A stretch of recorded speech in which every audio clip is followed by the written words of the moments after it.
গত 20 July 33 KG ID বিস্ফোরক উদ্ধার করে সেগুলি নিষ্ক্রিয় করেছিল সেনা।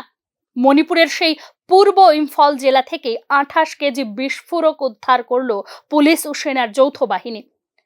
বংজাং এবং ইথাম গ্রামের কাছে সেনার প্রশিক্ষণপ্রাপ্ত সারমেয়রা বিস্ফোরকগুলি খুঁজে বার করে। পরে সেগুলিকে নিষ্ক্রিয় করেন ভারতীয় সেনার ইঞ্জিনিয়াররা।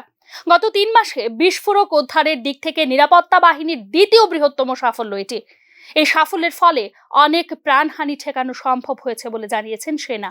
মণিপুরের মেইতেই ও কুকি জনগোষ্ঠীর মধ্যে সংঘর্ষের পরিস্থিতিতে সেপ্টেম্বর থেকে নতুন করে তপ্ত হয়ে ওঠে কাপংকপি এবং পশ্চিম ইম্ফলের বিভিন্ন এলাকা। দফায় দফায় চলে ড্রোন হামলা এবং রকেট হামলা। পরিস্থিতি সামলাতে একাধিক জায়গায় জঙ্গিদের খোঁজ জোরদার কম্বিং অপারেশন শুরু করে সেনা ও মণিপুর পুলিশ। উল্লেখ্য, মেইতি ও কুকি জনগোষ্ঠীর মধ্যে সংঘর্ষের কারণে মণিপুরে একাধিক প্রাণহানির ঘটনা ঘটেছে। কিন্তু বিভিন্ন জায়গায় পরস্পরের বিরুদ্ধে লড়াই করছে দুই জনগোষ্ঠীর একাধিক সশস্ত্র সংগঠন। সূত্রের খবর, ইতিমধ্যেই জঙ্গিদের কোণঠাসা করতে পাঠানো হয়েছে আরও সেনা ও আধা সামরিক বাহিনী। কম্বিং অপারেশনে অত্যাধুনিক ড্রোনের সাহায্য নিচ্ছে সেনা।